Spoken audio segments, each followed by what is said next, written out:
할렐루야. 우리의 믿음이 상황 형편보다 큰 줄로 믿습니다. 계속해서 본문의 시험을 중심으로 트라이얼, 시련, 고난의 시험보다 템테이션, 유혹의 시험이 더 어렵다, 위험하다는 제목으로 네 번째 말씀을 전하겠습니다. 하나님이 사람에게 주신 완벽한 환경이 에덴 동산입니다. 하나님이 사람과 대면하여 직접 말씀하시고 또 산책도 같이 해주셔요.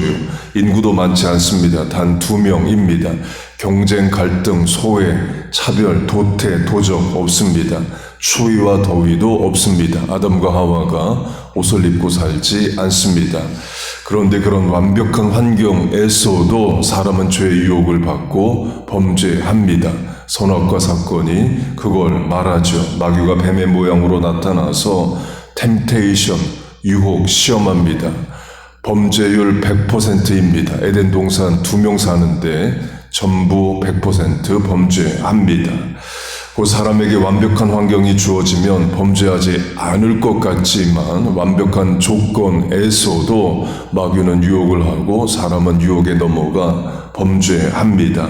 그 시험에 합격하면 자격증을 받으면 빚을 다 갚으면 사업이 형통하면 원하는 사랑이 이루어지면 자녀 성공시켜 놓으면 부모 자녀 남편 아내 다 건강하면 빚 다 갚으면 이 고민 이 어려움 다 해결되면 그때 나는 신앙생활 잘하겠지, 잘할 수 있다 같지만 그렇지 않습니다. 그래서 신앙은 오늘의 환경 안에서 신앙생활을 잘하는 거지 환경이 바뀌기만을 기다리는 것은 아닙니다. 도리어 환경이 좋아지면 취업하고 사업 잘 되면 신앙이 더 엉망이 될 수도 있습니다.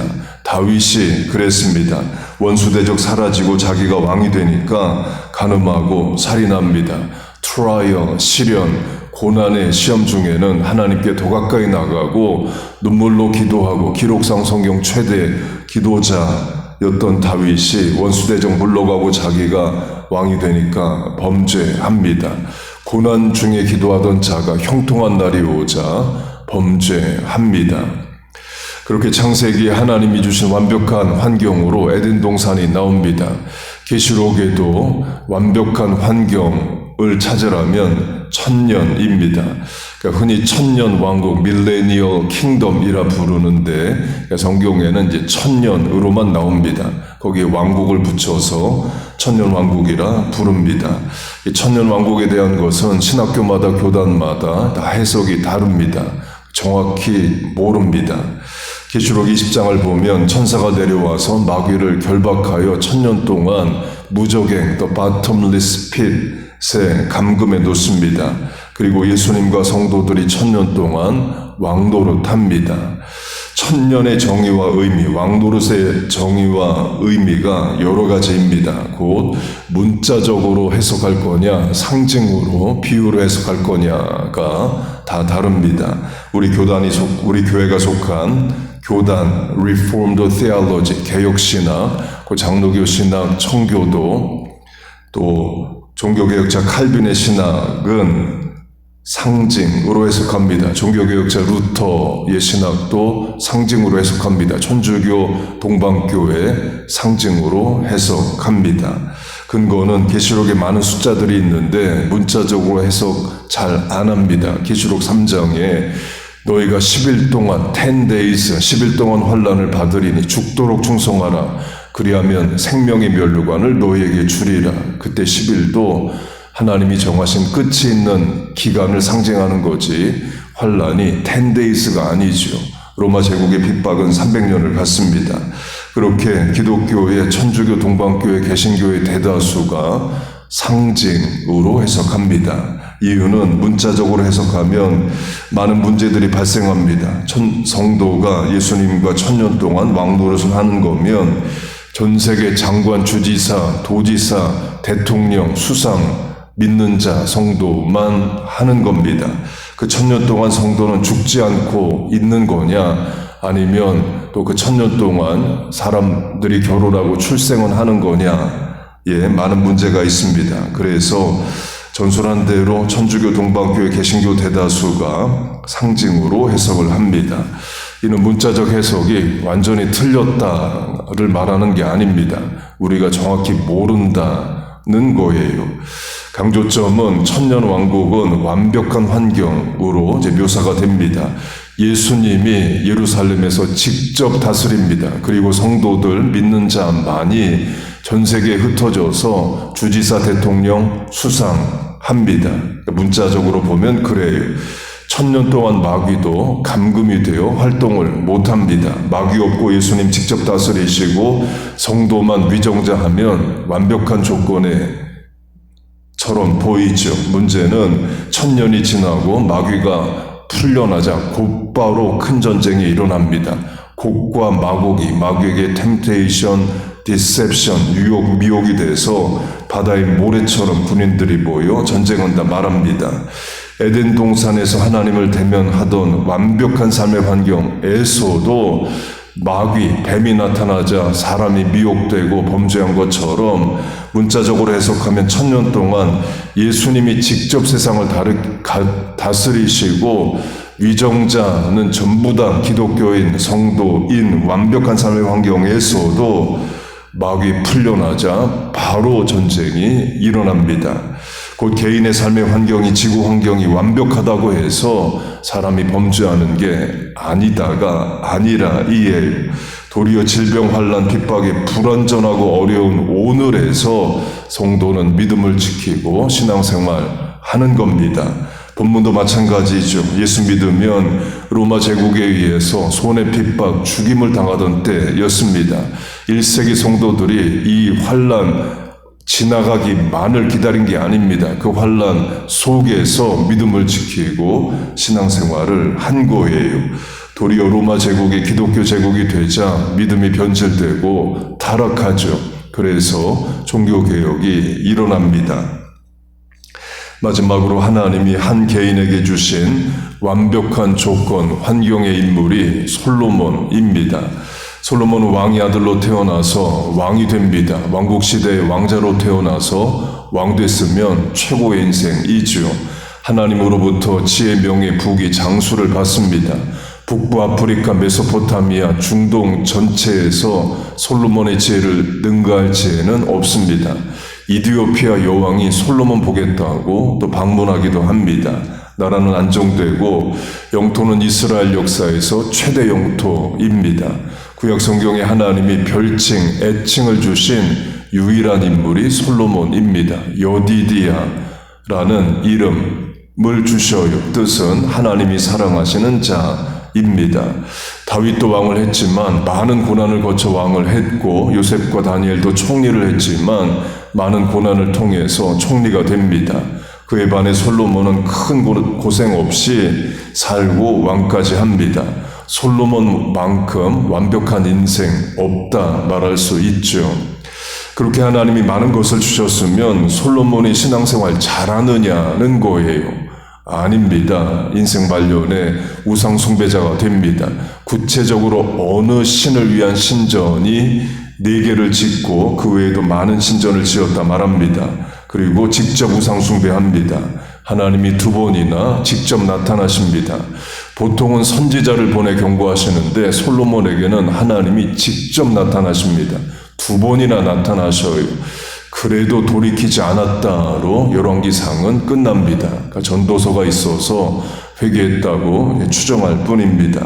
강조점은 하나님이 좋고 귀하고 복된 것 많이 주셔도 사람은 범죄한다 이에요.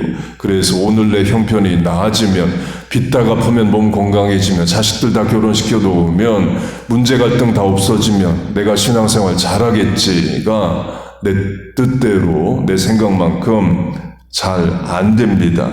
지금 오늘의 형편 신앙에서 신앙생활 잘 못하면 형편 좋아져도 오히려 더 못할 수도 있는 겁니다. 한국이나 미국처럼 신앙에 박해가 없는 나라를 성도들의 기도는 주로 고난을 없애달라는 기도를 한답니다. 그에 반해서 공산주의 이슬람과 같은 핍박 속에 사는 성도들은 고난을 이길 힘을 달라고 기도한대요. 본문의 시험, 트라이언, 시련으로 하면 시련이 없는 것이 아니라 있을 수밖에 없는 상황이기 때문에 그런 고난이 없기를 바라는 게 아니라 능히 이길 힘을, 위로를, 믿음을 달라고 기도한답니다. 곧 환경이 어떠냐가 아니라 내 믿음이 어떠냐가 중요한 거죠. 야고보 말씀으로 하면 고난당하고 있으면 기도하고 즐거워할 일이 있으면 찬송하는 겁니다. 어떤 형편이든 믿음으로 반응하고 산다 이예요. 하나님께서 우리에게 환경보다 큰 믿음 주시기를 축복합니다. 그렇게 솔로몬이 하나님으로부터 많은 것을 받았는데요. 그 중에 지혜로 하면 열왕기상을 보면 솔로몬의 잠언, 지혜의 말이 3,000개라고 말합니다. 잠언 성경에 솔로몬의 잠언이 503절이 들어가 있습니다. 많이 들어가 있어요.